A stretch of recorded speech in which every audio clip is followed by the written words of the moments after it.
Ayon kay Doktora Lauren Badoy, our anti-CPP program in SMNI laban kasama ang bayan ay pinatawan ng 2 linggong suspensyon utos mismo ng MTRCB matapos ang controversial na tanong ng mga SMNI hosts na sina Ka Eric at Badoy sa 1.8 bilyong travel expenses ng House Speaker. Ano na raw ang nangyayari sa ating bansa? Ipinost nga ito ng DDS Crisitchu sa kanyang social media account at napatanong na lamang ito.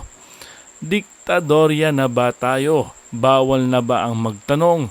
Kulang pa ba ang detensyon at may nagaganap pa na suspensyon ng programa? Ayon sa mga netizens ay madali lang naman daw sagutin o patunayan na hindi bilyones ang nagagastos ng speaker.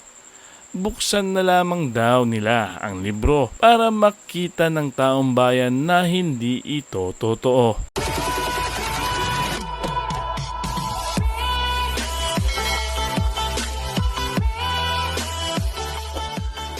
So yan. So ito po yung inyong gobyerno. Oh, maniniwala ba kayo sa akin? 'Di ba? Maniwala ba kayo kay Maharlika? Bakit naman di kayo maniwala? Halos lahat ng binukelya ko dito nagkatotoo. Yung iba, tinitipid-tipid ba ni Lisa? Lahat halos. Siguro masasabi ko, lahat ng expose ko dito, 90%. Yung 10% hindi pa nangyayari kasi pinipigil pa ni Lisa Smugs para bitin-bitin pa niya para kunyari, hindi yan totoo sinabi ni Maharlika. Pero simula kay De Lima, simula sa pagpapalabas ni De Lima, panggigipit sa SMNI, panggigipit sa mga vloggers, lahat halos ng binukelya ko kay Paul Soriano, nagkatotoo. Hindi man ako manghuhula. Because sa ating puting ahas yan. Dahil sukang-suka na ang taong bayan sa ginagawa ni Romualdez, ni Lisa Smugs, okay, sa ating bayan. Actually, itong hayop na tong kuting na to, nagdadadakdak na naman doon sa, sa pangalan nito, sa Japan. Nagyabang-yabang na naman sila doon, palangga. Okay, ipinaglabang nga doon sa, ito, tingnan ko ipinagyabang mo kuting, doon sa statement na saan niya nagsalta, yung sustainable economy through innovation speech niya, okay? Sustainable economy, giatay. Sustainable economy, ang smuggler kayo? Mga ihudi puta? Mga linte? Nami ibuhol-buhuli ng mga sabot nyo ni Lisa para hindi na kayo maka-alpas. Anyway, mga panaga, binida-bida niya doon, okay, sabi ni Koteng, yun natin basahin yung mga kasinungalingan niya, mga drama-drama, mga bilateral eklabush para sa ekonomiya, jutang ginina, di ba? Gumanda ba ekonomiya ng Pilipinas? Buhay lang nila ang gumanda. Sila lang ang nagpapatayo ng bahay, sila lang ang bumibili ng bahay, tatlo-tatlo pa. Babalikan na naman natin yung loto. Saka na yung kagabi, pinag-usapan na natin yon. Okay, sabi ni Kuting, allow me also to acknowledge the tireless efforts of our First Lady. First Lady, First Ahas, Mrs. President, who is joining us here today as she has graciously, palakpakan naman mga hunghang, assumed the role of patron for indigenous textiles. Nasaan? Picture-picture lang, hayop na yan. Design services. Ayan, inimbitan niya yung mga magnanakaw na mga designers na kumikita ng limpak-limpak na salapi. Tireless, tama ka naman, Kuting. Tireless ang pagnanakaw ninyo sa pera ng panggagancho ninyo sa mga industriya ng what?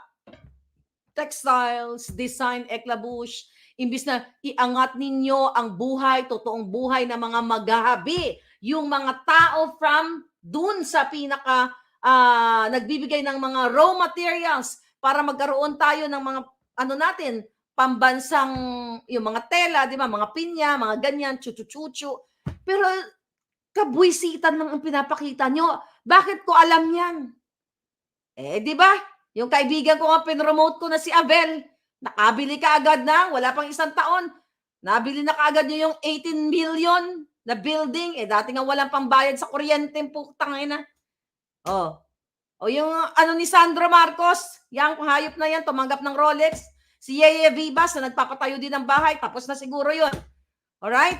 Lahat sila nagpapatayuan ng bahay, tapos kayo palang gutom kayo. O ngayon, magagalit kayo sa akin? Marlica, wala lang masabi. Marlica, hindi nabigyan ng posisyon. Siya nga, Amerikana akong hilaw. Okay? Pero kahit ako'y Amerikanang hilaw, yung mukha ko lang. Di ba? Okay? Filipino-American ang nananalaytay sa aking alindog. Ba't nananalaytay sa aking alindog ay dugo ni Bonifacio. Dahil siya ay lolo ko. Hindi, joke lang. Alright, mga palangga. So, hindi ko natapos to. Sabi ni Kuting, ayun, si ano daw ay role of patron of indigenous ba? Patron ng mga ano ka, El Patron, yung mga well, tama ka talaga, yung katulad ni yung mga leader ng mga sindicato. Alright, lang ako ngayon, di ba? Yung mga Latino, El Patron, di ba? Ganun yung tawagan nila kung nanonood kayo ng mga Netflix, series, El Patron. Dos Polvoron. Polvoron, dos singhot-singkot, Lisa Smugs. Di ba? El Patron, more Polvoron. O yan, si Lisa Smugs yan. O, sabi niya, si Lisa daw ay tireless sa mga SMEs. Di ba? Small, medium enterprise. Okay? Public health services, yan yung kanyang pag-i-emote-emote dyan sa kanyang proyekto. Well, hawak nila ang DOH, di ba?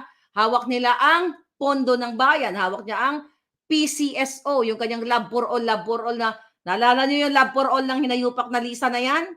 Kasi ipinagmayabang ni Kuting na sa Japan, public health, ano daw ito ay wala daw kapaguran. Si Lisa Smugs na ito ay pinamumunuan niya, itong public health service, ito nga yung love for all niya yun. Isa doon, naalala nyo, pumunta siya ng Bataan. Anong ginawa niya doon? Nagbigay ng Operation Tule. Dapat si Kuting yung tinuli niya kasi supot yan. Parang nakita yung pototo niya. Bakit niyo tinuli yan si Kuting? Supot, walang bayag. Parang tiki yung kanyang pototoy. But anyway, yung jetlog niya. Anong ginawa ni Lisa doon sa Bataan? Namigay ng 150 sacks of 150 sacks of rice. Kung naalala ko, mga palangga, tapos binalot-balot nila, sinupot-supot nila, siguro tig-2 lang kakilo ang ginbayag, ginhatag na sa mga taong bayan. Sabi ko nga, mataas pa ang gastos nila sa kanilang entourage, sa kanilang mga logistics from Manila to Bataan, di ba? Kaysa dun sa pinamigay sa mga taong bayan. So ngayon, bidabidahan ka, Kuting, sa Japan, sabi niya, na bidabidahan itong si Lisa, na walang kapaguran. Sabi niya, public health services and other causes aimed at protecting the environment.